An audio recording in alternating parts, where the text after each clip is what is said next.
وقل رب زدني علما.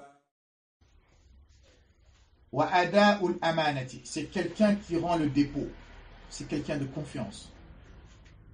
C'est quelqu'un de confiance. C'est quelqu'un, quand tu lui prêtes quelque chose, ou tu lui demandes de garder quelque chose, quand on a besoin, il te le rend comme tu lui as donné. C'est quelqu'un, quand il te fait une promesse, il a une kalima, il te fait une promesse, il respecte sa promesse. C'est quelqu'un, quand il te donne un rendez-vous, il respecte son rendez-vous. C'est quelqu'un, quand tu lui confies un secret, il ne répond pas à ton secret, il garde ton secret. Même si vous êtes en froid, même si vous êtes en colère, même si vous vous êtes disputé, il ne va pas répondre tes problèmes personnels dans les réseaux sociaux. Il ne va pas dire, ouais, un tel, à l'époque, il était comme ça, comme ça, comme ça, comme ça. Il y a des gens comme ça c'est des mauvaises personnes, ça. Quand vous entendez bien, tu lui confies tout, mais le jour où tu as des problèmes avec lui, il va dire, ah ouais, tu joues à ça, bah tu vas voir. Il va raconter tous tes problèmes à tout le monde. Ça, c'est quelqu'un de mauvais, ça. Quelqu'un de bon, si tu lui dis un secret, il ne le dit pas. Même si vous êtes fâché, il garde ton secret. Ça, c'est une bonne personne. C'est quelqu'un, quand il te donne une promesse, Harry, je vais te faire ça. Il le fait. Sauf s'il y a un empêchement. Sauf s'il est mort, ou sauf s'il est tombé malade. Sinon, quand il te donne une promesse, Harry, je vais te faire ça, il le fait. Quand il te donne un rendez-vous, il respecte son rendez-vous. Maintenant, regardez où est-ce qu'on est, nous, la communauté musulmane, par rapport au dépôt. Wallahi, wallahi, Harry, wallahi, c'est de la bonne marchandise. Alors que c'est un grand menteur. Non, wallah, Akhi, on se donne rendez-vous à 13h, tu vas attendre jusqu'à 17h, il n'est pas venu.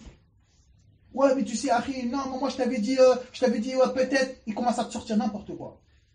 Tu lui confies un secret, malgré que ça, c'est plus répandu chez les femmes. Mais certains hommes, ils sont devenus comme des femmes maintenant, à notre époque. Pire même. Ça, c'est l'aïadjous, ça. Même les sœurs. Ce qu'il y a à la maison, le problème qu'il y a entre toi et ton mari, ça doit rester à la maison. Même ton père et ta mère, personne ne doit être au courant. Ce qui est à la maison, ça reste à la maison. Sauf si vraiment c'est quasi insupportable, tu essaies de parler à quelqu'un de bon, de bien, pour essayer de réconcilier.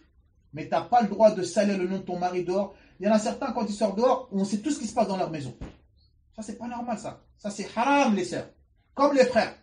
C'est pas tout ce qui se passe avec ta femme à la maison, tu vas dire, ouais, elle est comme ci, elle est comme ça, ce qui est à la maison, ça reste à la maison. Il n'y a pas le droit de le sortir. Sauf si tu te confies à quelqu'un de bon pour qu'il te donne de bons conseils.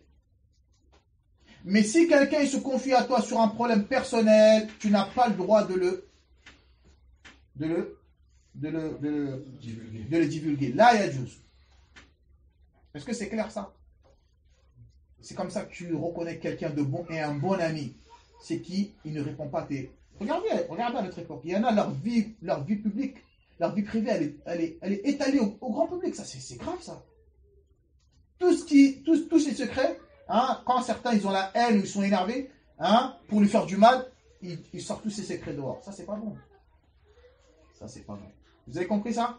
C'est important. Ça fait partie des signes des bonnes personnes. Quelle que soit la colère qu'il a, même si toi, tu parles en mal sur lui, tu divulgues ses secrets, lui, il ne va pas divulguer tes secrets. Vous avez compris ça? Quand tu donnes une promesse, respecte ta promesse. Tu donnes un engagement, respecte ton engagement. Tu donnes un rendez-vous, respecte ton rendez-vous. Quelqu'un t'a confié quelque chose, garde-le au chaud jusqu'à le jour où il en aura besoin. Donne-lui comme il te l'a donné. Redonne-lui comme il te l'a donné. C'est pour ça le prophète, on l'a surnommé Al-Amin.